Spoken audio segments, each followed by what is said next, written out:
Oh, recording. How you doing, Connor? Hello. Alright, this is going to be your D22 unit review. Like I say, you've got your questions, you've answered all of them, but sort of the end of the unit review, so I'm just going to sample a few with you as well, Connor. First one, I want you to, I'm wondering if you could tell me about the importance of being able to communicate clearly with the participants according to their needs. So we always think about verbal communication, but I think it's slightly different here, am I right? Yeah, because of the different needs here, there are different ways to communicate. Starting with like the more verbal side, some people you have to talk louder for, so you have to increase the volume, you have to, your pitch and your tone need to be different. You really need to tailor that to the participants. But what we use a lot of here is non-verbal communication. So we'll use bits of sign language where we can. This really helps enforce it for the students who use sign. Yeah. Communication aids are big for some people. People who have trouble speaking. So you want to make sure that you can communicate with them clearly. Signs and symbols for maybe the lower level students. So we can hold up pictures of things that we want them to do. We can hold up colours that mean certain things. This really helps just enforce it for our learners. Excellent stuff about communication there, Connor. What about if we wanted to perform a particular skill, how may we get that through to some of the guys? You've told me all them ways there, but there's one more way I think is really important that they could potentially see happening, maybe. Demonstration. How do we know that's they understand that demonstration or they understand those instructions? You should always check for understanding after you do anything in a session. Anything that needs explaining, you just check to make sure that they understand. Excellent stuff. We've done a lot of work on motivation, Connor, and can you tell me why participants must be motivated to learn effectively?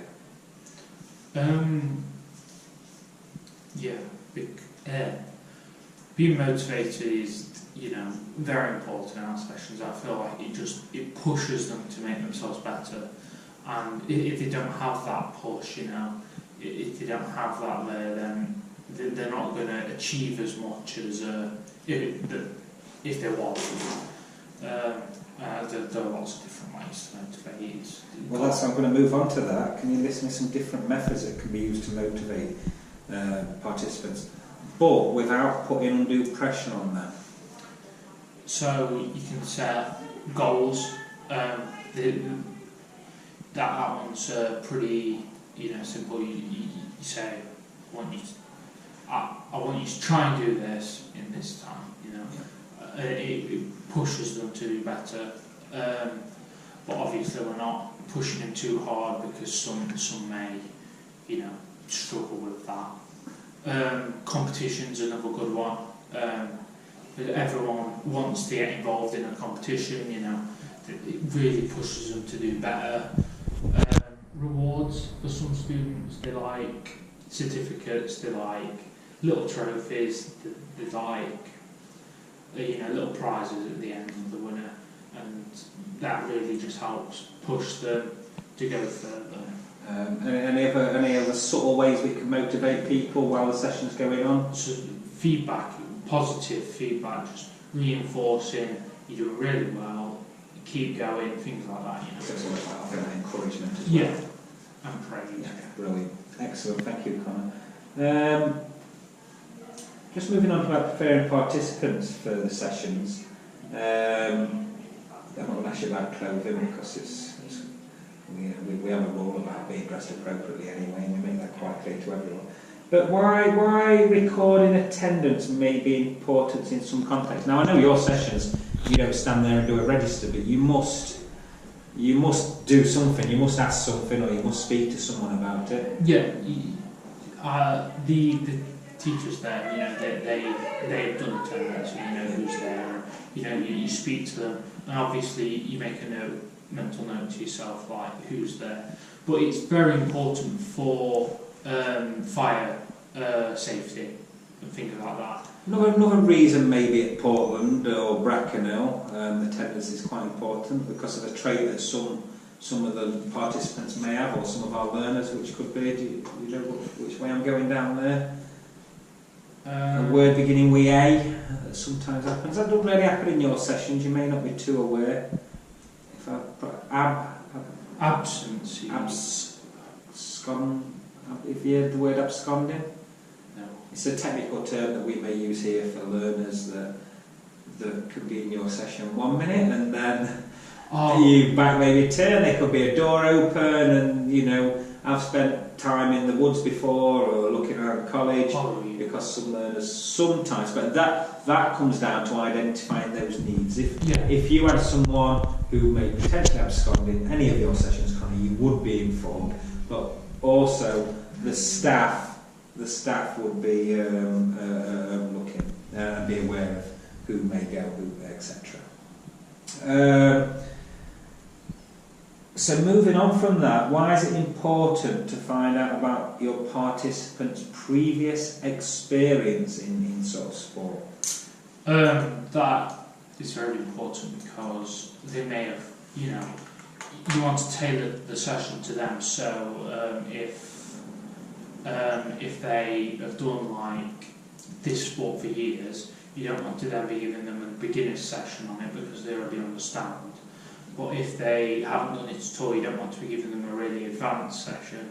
So it's really important to know what level they are working at in that certain sport so that you can really tailor the session around them and make it better for them. Brilliant. Thank you, Connor. Okay, moving on to introducing participants to activity. What are the key points that we must explain to our participants before they begin their activities? So safety procedures is just you gotta go through fire exits. What to do in case of a fire. Go through toilet, where the toilets are, water machines, what sport we're doing, who I am. Introduction. It's key, and we do put a lot of time and effort into our introductions, and I believe that it will put them at ease before you start. Because moving on, it says state the types of questions or problems that participants may have. Some of the questions are, excuse me, where are the toilets, excuse me, can I get a drink, etc. But if we try and cover all that in our introduction, and again, we make their staff aware of that as well. Okay, when you're leading your activities, how do you supervise your participants during the session? How do you... Well, supervision is, again, you need to watch them, put members of staff with them to the ones who, if you're separating them into groups, you need somebody watching them all the time, make sure that they're doing everything right. Some of them have one-to-one support, so they're all supervised, but I think the main part is just make sure that somebody is watching them at all times. Brilliant. Okay, just a couple more, Connor, before we finish. So identify types of unacceptable behaviour that must be challenged. So when you're leading a session, anything that you'd be challenging? So the big one is violence. You need to challenge violence whenever it happens in the appropriate way. You get members of staff, involved because it can cause danger to everyone in the session. So I feel like that's the biggest one. But the small things, just like constant interrupting, because it can affect the others' learning. Talking over people, things like that. Bullying is a big one because you can see it especially in school children, where they'll make fun of people who can't do certain things and things like that, and you've really got to challenge that and make sure that they know it's a team game, and constant breaking of the rules. That's another one. So they're the sort of things you could be challenging. Yeah. Brilliant. Connor, again, brilliant. That was that sampled several questions from D22 there. You're happy with that unit? You're happy with delivering? Yeah. And them sort of activities. Well done then, Connor. Brilliant stuff. Thank you.